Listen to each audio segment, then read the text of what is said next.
listening to a speaker once talk about how the power of decision making is so profound. And I connected that to everything that my dad said about the power of action. Everything that you do in your life is so determining for how your life is going to be. So I'm going to move on to a little story of wisdom with Noach, and then I'm going to bring it back to the power of action. So I know a person who's Noach, and something funny happened once when I was observing this person. It's a family member. And I was at my house, and this person was sitting in the garden. And it was the funniest thing. I was just there minding my own business. And then all of a sudden, I see this person sitting there, and I'm looking at them like, what are they doing? Because they're just sitting in the garden. They're going like this, and I'm like, what's happening? What's wrong with them? Are they okay? And so later that day, I asked the person, what's wrong with you? Like, what are you what are you acting so weird for? And the person says to me, oh, I had this really profound thing that happened to me. I was just sitting there drinking my coffee. And then there's these flowers that were there. I literally can remember the flowers right now in my head. And so there's these flowers that were just sitting there. And the sunlight was hitting them in a very specific way or something. And then I looked at them, they said, and I was like, wow, those flowers are so, so, so beautiful, but like profoundly beautiful. They were like, like, oh, wow, like really, they are perfect. How beautiful are those flowers? And then the person started looking around like, wow, and look at the grass. Isn't it the grass so beautiful? And there were these little ants on the wall, and they were like, oh my god, look at the ant, they're so and look at the sky, look at the clouds, look at everything is, look at the plants and the wind, how it's hitting my face, like, wow, life is so perfect. And so they kept describing to me like, can look at the flowers, and they were pointing out the flowers. She's like, they're so perfect, look at the flowers. And I was like, oh yeah, I guess they're pretty, I suppose. And then they said to me, it's the weirdest thing. This happens to me like once a year. And every time it happens, I'm like, oh man, I can't believe I forgot this again. So they were saying once in a while, I just have this overwhelming feeling of life is so profoundly beautiful, so incredibly perfect. Everything is so majestic. What a miracle is life. And then they said, but then it always happens. I always want to stay in that feeling, but then I have some errands to run and somebody's having a problem and they call me and I have this issue happening, and then I have the money problem and I have this and the stress and I have to pay the rent and I have to do this and that and la la la, and deal with like the fact that this family member is having some issues and I'm worried and I'm having sleepless nights and everything. And then every single time I forget this. And then it happens 1-2 years later in the most random moments. I'm just like, whoa. And then I remember, and every time I remember how overwhelmingly incredible, beautiful, and profound life is, I'm like, I can't believe I forgot again. And I thought that was really powerful because this person is Noch, right? And that's something that often happens to Noch people. I like to say Noch people are the ones who enlighten easily by accident quite often. But you know how, I think it was during Sikin I told you about weaknesses and strengths, right? Like how life will put you first in your weakness so that you can turn it into a strength. I heard this story once from a friend who's a Buddhist, and they told me that there's this story that goes that if you would bring the Buddha to the present modern world here in 2024 right now, and you would put him in the middle of Times Square, that he would be able to meditate as deeply and as profoundly as if he was sitting by the river in a forest with the sounds of the birds singing. And I always found that to be so profound because I that reminded me of, oh, that story you're saying of the Buddha is very similar to the story of Noch people. Noch people, once they achieved to come into their strength, What I mean by that is Noh has this innate, profound, and beautiful ability to be able to just have this experience that all of us are able to have, by the way, not just Noh people, but for them it comes really naturally and really easily because Noh is wisdom and they're naturally wise people. Oftentimes you talk to Noh people and they'll tell you, all I want is a simple life. I just hate the over complications. I don't want something fancy, big, or crazy. All I want is a simple life. Often they're like talking about how they just want to go off into nature and be surrounded by nature in a simple house. No problems, like they want to have their food, their clothes, what they need, like the basics, but that's it. Like, I don't need anything too crazy. And often they're frustrated that it seems so far away, that simple life. Because, of course, in the irony of the Cholkij, life would put you to really learn to be in this example like the Buddha. Life will put you in the middle of Times Square, and it will try to teach you the lessons of how to achieve to be as profoundly connected and wise in existence, even though you're not in a forest with the birds singing next to the beautiful river sounds. Life wants you as a Noch person to learn how to be able to achieve that, even if there's a big problem happening, even if there is a person bothering you, even if there is a stressor here and a stressor there and a stressor there, even if you're having like the to-do list of problems I have to resolve right now.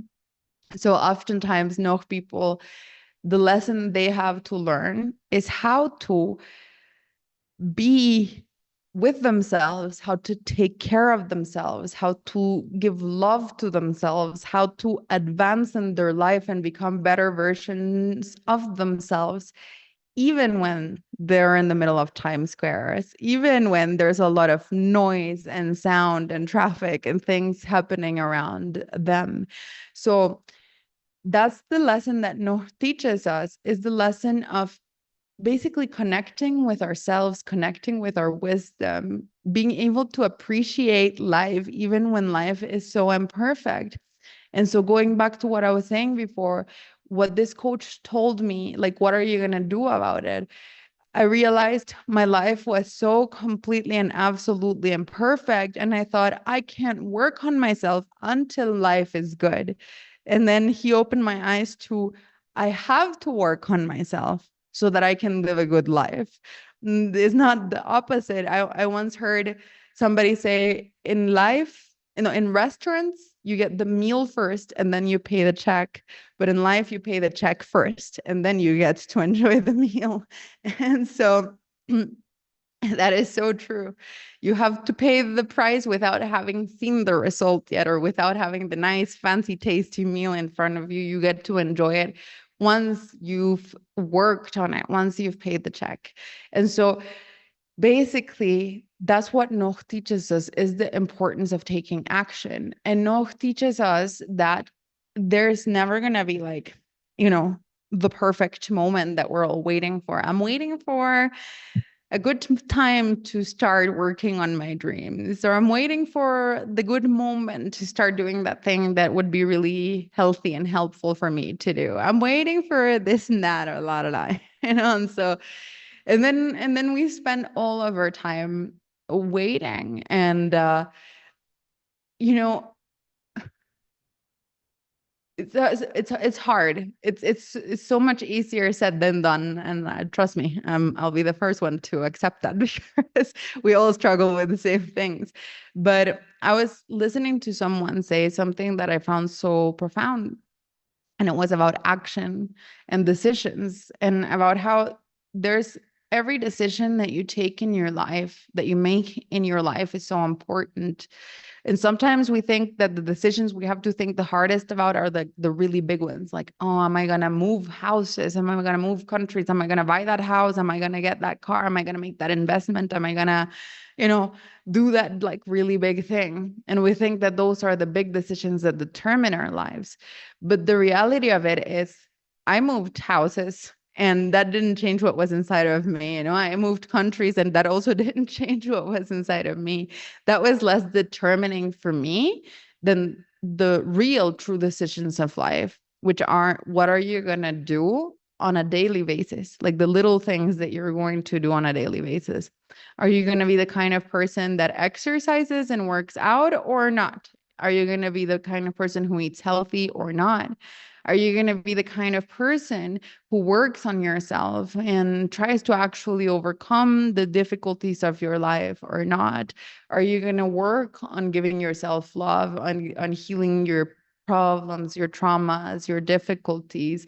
Are you going to spot the parts of you that are maybe not so great because like they self-sabotage or they do things that are not so great? Are you going to try to spot those and take the time to start working on them, healing them, do all of these things or not? Because the reality is, those are the small decisions that actually will determine your life, regardless of if you move houses, countries, partners, whatever.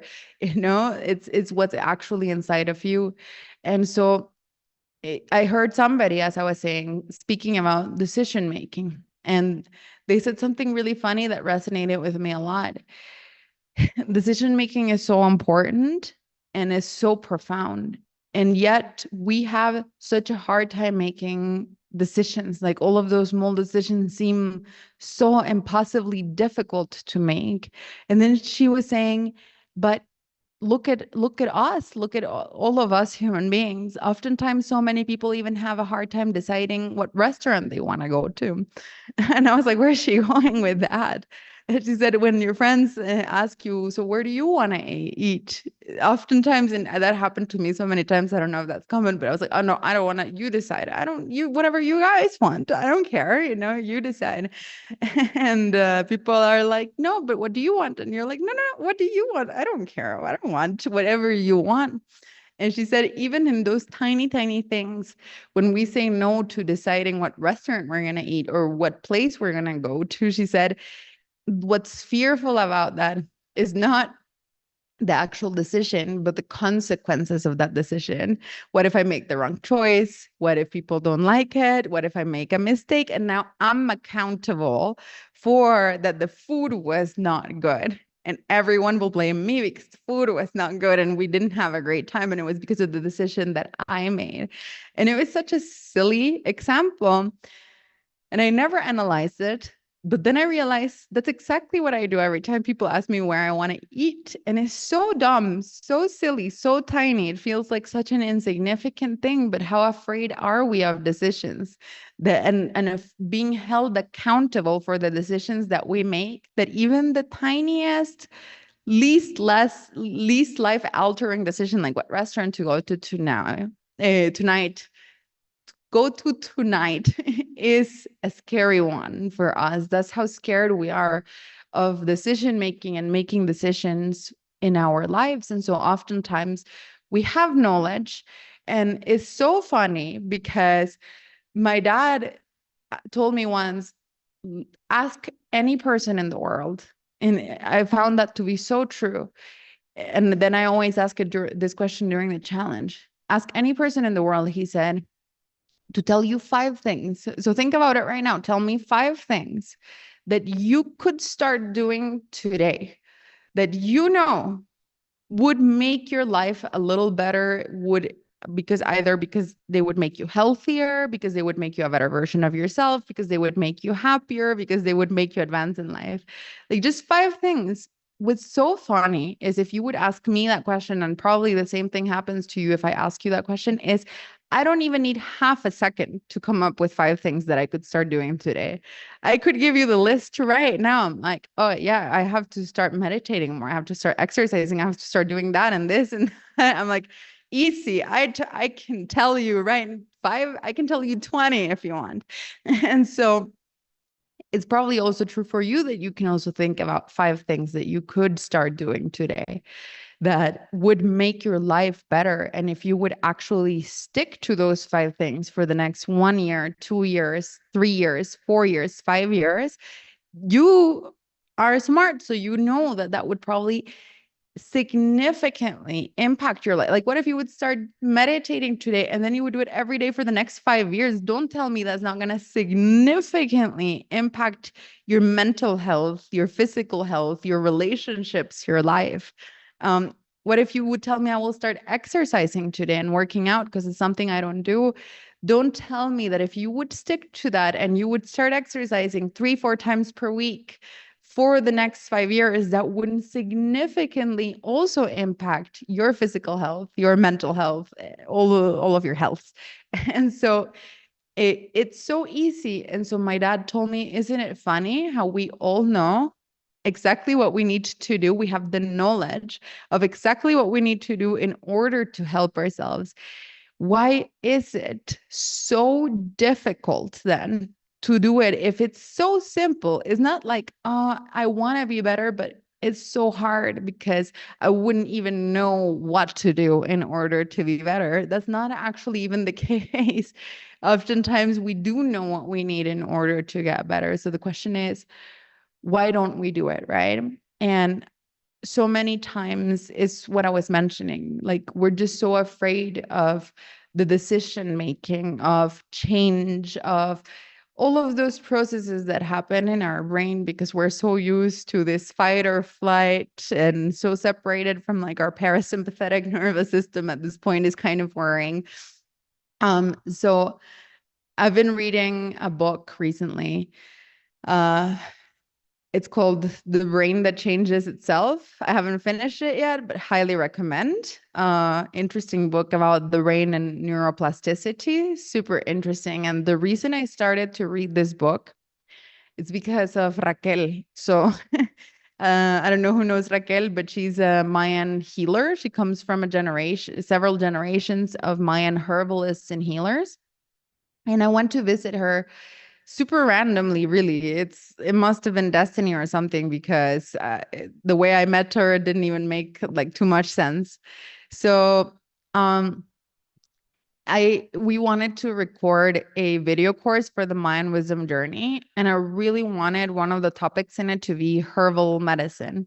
And I realized I don't know so many people who can speak about herbal medicine in such a profound way. So I asked everyone I knew, like if they know a herbalist, and then somebody was like, oh, there's this amazing herbalist in San Martin Jilotepeque. She and her mom like have this medicinal plant garden and whatnot, and so I put myself in touch with her.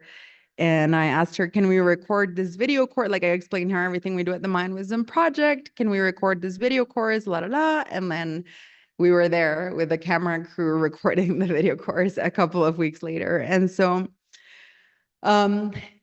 it was so interesting because I was like, oh, this is a cool topic. I was learning how to harvest herbs properly, at what times of the day, what medicinal herbs are, how they work, the impact of diet in our health, a bunch of interesting stuff. And I was like, oh, super interesting. I love this topic.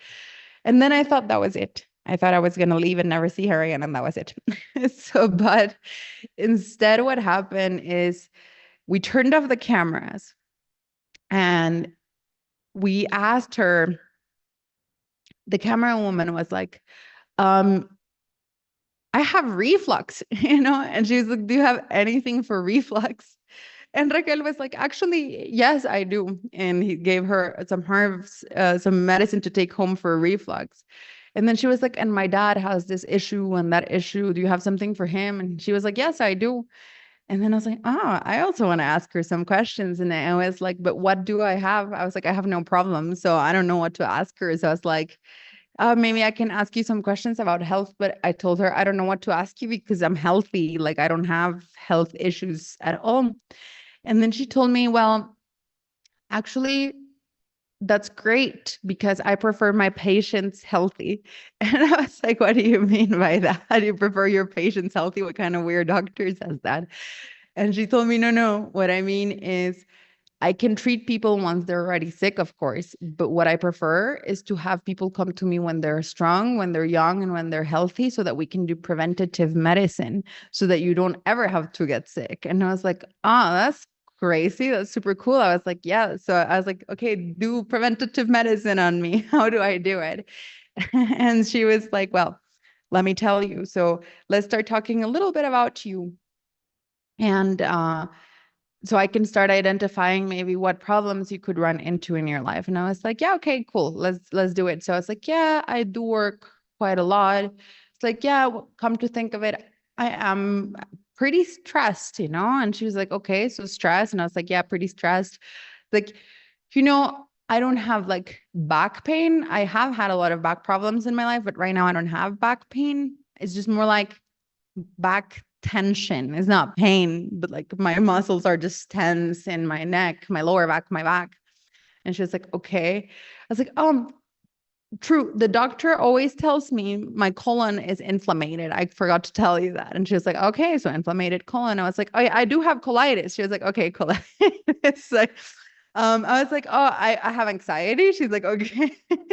And then I was like, wait, I thought I was healthy. What's happening? I'm like giving her this list of like all of these things. And I thought I was healthy, but apparently like what's going on? And she's like, oh, it's okay. So colitis, like inflammation, anxiety, stress, tension, back problems, this, that. And and I was like, oh yeah, and because of the nerves, I have this issue and that issue and la la la and this not. And two things happened. Firstly, I got really worried because I realized I legitimately thought I'm so healthy. And I think when I talked about this story with other people, everyone kept telling me, "Oh man, I think it's the same for me. I don't consider myself sick or ill right now, but if I would have to, I could give a list of like 10 issues that I currently have." And it made me think about the modern Western world and how we don't, and that's what Raquel was saying. And she was like, she looked at me and she was like, "This is exactly what I'm talking about." She's like, why are you not going to the doctor about everything you just told me? And I was like, because if I did, the doctor would be like, you're fine. Go home. Why are you here? You're okay. I told it because I have tried. I told the doctor, several doctors, so I have inflammation in my colon. And they're always like, yeah, but it's not so bad. It's fine. You don't have to do anything about it. I'm always like, but why do I have inflammation? And they're like, it doesn't matter. You're fine. And I'm like, but I would like to know, like, why? Maybe. I don't know. So she told me, these doctors, always the same thing. She's like, people go to the doctor only once they're so sick, once they're so ill. Uh, and and she told me, what do you think will happen if you keep having inflammation for your colon? Like right now, you're fine. But she's like, what do you think will happen 20 years from now if you spend 20 years with inflammation in your colon? I was like, I don't want to think about that. That's a very scary thought. I don't know, probably something really bad. And she's like, what do you think will happen if you don't deal with your stress, with the burnout, with the anxiety, with the inflammation, with this issue, with that issue? Like, really, in 20 years from now, do you think you're going to be healthy or do you think you're going to be ill? And I was like, well, I'm not a doctor, but even I know that there's like a 95% chance that that definitely probably means I'm going to be ill. Like I'm not going to get away with living healthy with these issues for the rest of my life. And so she's like, okay, don't worry. I know what your problem is. She's like, all colon issues are related to emotional stuff, she told me, and stress and the nervous system. And she was like, obviously, everything you described is your nervous system, like back tension, stress, anxiety, colon problems. She's like, we can start with the nervous system. And if that doesn't work, we can move on. But she's like, I would put a big bet on that. It's your nervous system that needs like a reset. And I was like, okay. And she's like, I'll still give you like some things that are good for the gut, but we'll focus on your nervous system. I start taking the medicine. And if it was so crazy. Like, you might not believe me, but I swear, 4 days in, I'm sitting there. I'm in front of the computer. I'll never forget the moment. Martin and I were traveling. So we were in a hotel and I was like in the common area, sitting in front of the computer. And all of a sudden, I look around me and I have the same feeling that my family member had when they were looking at the flowers. All of a sudden, I'm just like, I just feel so good. I was like, I feel so great right now. And then I'm like, wait a second. And I have this realization that the pressure from my chest is gone, you know? And I was like, I didn't even know I had pressure on my chest. I just figured it out now that it's gone. If you would have asked me, I have pressure on my chest, I wouldn't have even known until it was gone. And then I was like, oh man, I had pressure on my chest. I didn't even realize it from how used I am to it. You know, that's probably a bad sign that I'm so used to it. I thought it was normal. Um, and I'm like, and I tell Martin, my husband, I'm like, Martin, my chest pressure is gone. And he's like, okay, whatever that means. I'm like, no. I was like, I feel so good right now. I'm like, I can't believe it. And then a few more days go by and I keep taking some herbs. I was so impressed. I was like, how can some leaves do this? I don't understand the science behind how something so tiny can do something so big. I just start feeling really happy every day. I start feeling really great. And then for weeks, you know, because I was doing like this like treatment that she gave me, I'm just like in the car, noticing the trees more, everything is greener. I start at work working less, but being so much more productive, making such better decisions because I'm like so clear-minded. Um, I'm like able to have conversations in a better way. I start to all of a sudden have my priorities in life pop up. Like I wasn't thinking about them, but I'm like, oh man, I have to improve in this area. I have to work on this relationship. I forgot, but I need to start working on this and that. And that. So, anyways, um, she I tell Raquel, like, what is it? Like, what is this? This is incredible. Like, how could like a few herbs, I think it's like a mixture of 5 herbs, just do this to me? Um, so it comes to the point where my friends ask me, how are you doing? And I just keep telling them, I'm so happy, but I'm so excited. I'm like, I'm so happy. And they're like, why are you so happy? And I'm like, I don't know. And one of my best friends was like, but there must be a reason. And I was like, I'm just happy. And then I had this realization because my husband and I were joking about how we're jealous of our dogs. We have 2 dogs. And every morning they wake up and they're so, so, so happy every single morning. They're so excited. They wake up and the first thing they do is they start wagging their tails. They lick each other. They lick us. They jump in the bed. They're like so excited. And I'm like, we were always joking, oh, I'm so jealous of the dogs. I wish I could be like that. I wish I could wake up and be so excited, so happy, like, yay, another day of life. I can't believe it. And I told him, but instead, every time I wake up, he wakes up, most people wake up. I'm like, oh, okay, here we go again. You know, it's like life is okay. It's like not bad, but it's not great. It kind of sucks a little, you know, but what you gonna do? That's kind of like how most people go through life. And I realize that's how a lot of the times I went through my life just like, oh, not again. I don't want to go through another day. I don't want to get out of bed. This is so annoying. I don't want to do anything. Life is, what's the point? Life is kind of, you know. So I overcame like really intense, horrible things from the past, you know, because I went from like actual real depression, actual horrible panic attacks to just mediocrity.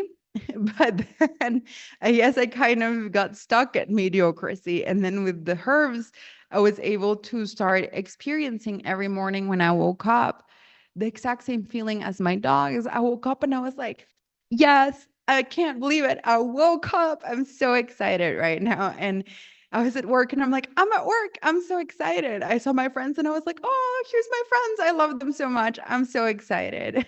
I was like, life is so exciting. But what really worried me from this experience was that if I would have never met Raquel and if I would have never taken those herbs, I would have gone through my life not even realizing I had a problem. That was so scary for me to think that almost every person I know is living like that.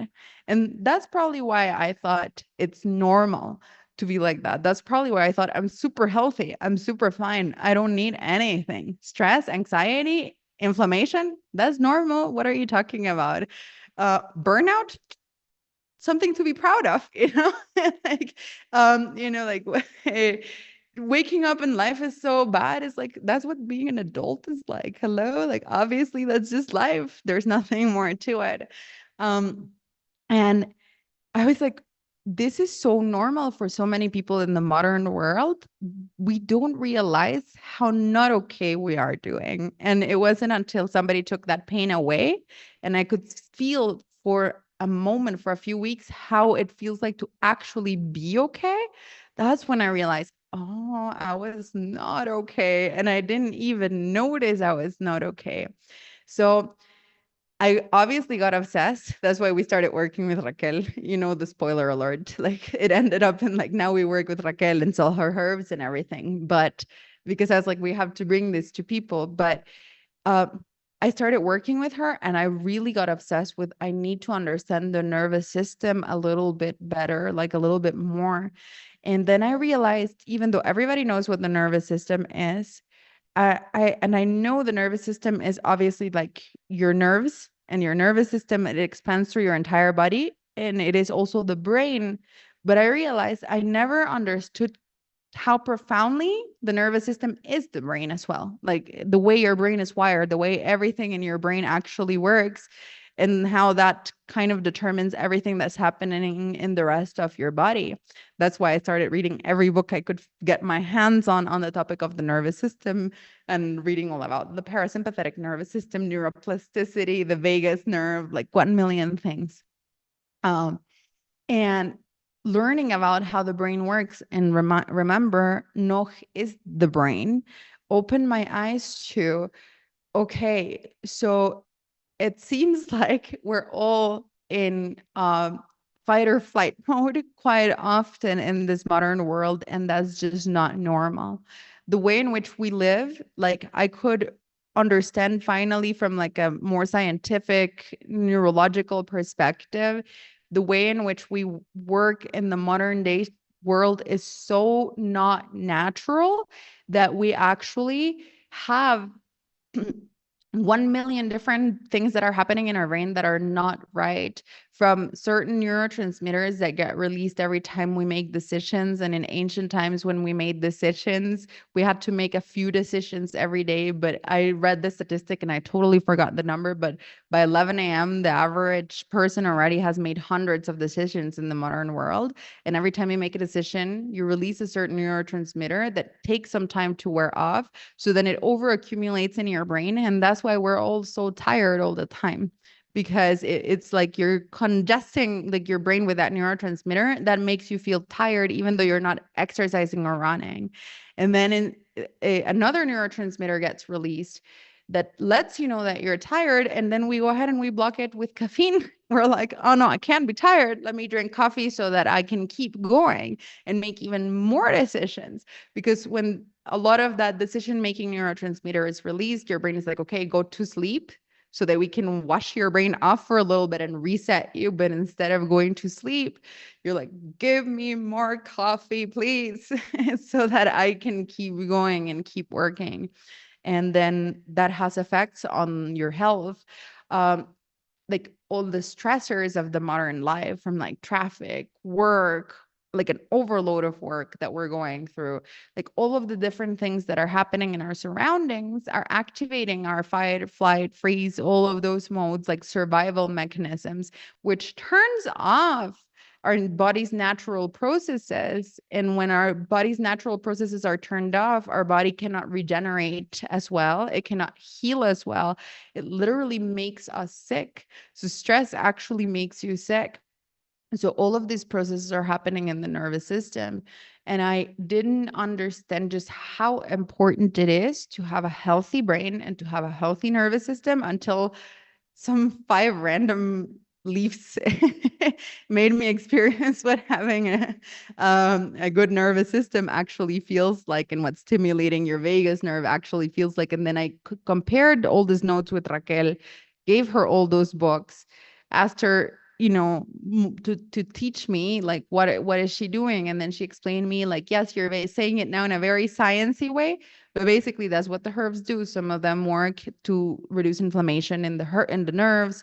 others stimulate the vagus nerve, others have natural calming effects, others work in the gut to heal your gut so that you can have like the healthy gut brain axis, others work in this and this and that. And I was like, oh, okay, now it makes sense why a few leaves actually can change your life, because I just couldn't explain it to myself. But the point is, when I realized that, it brought me back to this thing with Noch that I'm telling you guys right now about action, about what happened to my family member when they were looking at the flowers, but then they went back into their stressful daily life. It's whether you do it through some leaves like I did, or through meditation, or through different kinds of self-work that you can do, you know. Like the last few months, like I already understood this, but the last few months helped me understand how important that decision making actually is. Whether we decide to wake up every single day and just go about our stressful lives, do the same things we would do every day, not do those 5 things that we know would be great for us, you know, not work on ourselves, how we in this modern day world are settling for this mediocrity of just being not happy, not horribly unhappy, just like meh. Life kind of is not great, but what you gonna do about it, you know? Noh is the one that teaches us to not settle, is the one that teaches us to look at our surroundings and realize, even if there's Times Square around us right now, even if we think, I don't have time to work on myself right now because you know what, I have to go to work and I have to do this and I have to do that and I have to do this and that. Noh is the one that teaches us to take the time to still work on ourselves, regardless of what's currently happening in our lives.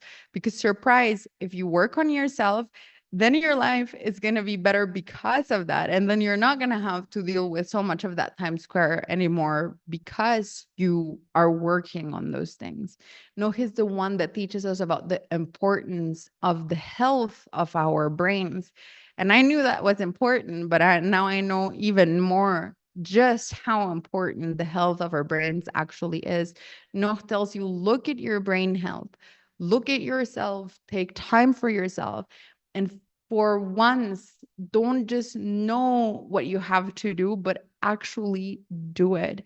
So the invitation that the energy of the day brings us is to take action. So if you've been meaning to sign up to the gym, then today is the day where you have to go and sign up to the gym. If you've been meaning to start meditating, then today's the day where you have to start meditating.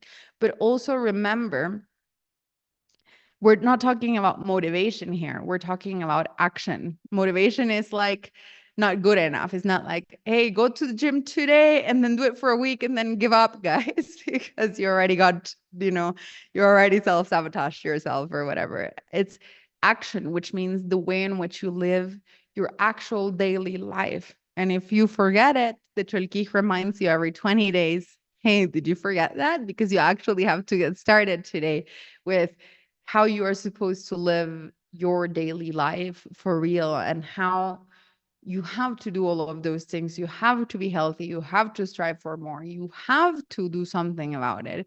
Like that guy told me, I can ask you the same question. Think about your life. And then if you're not pleased with it, may I also ask you, what are you planning to do about it?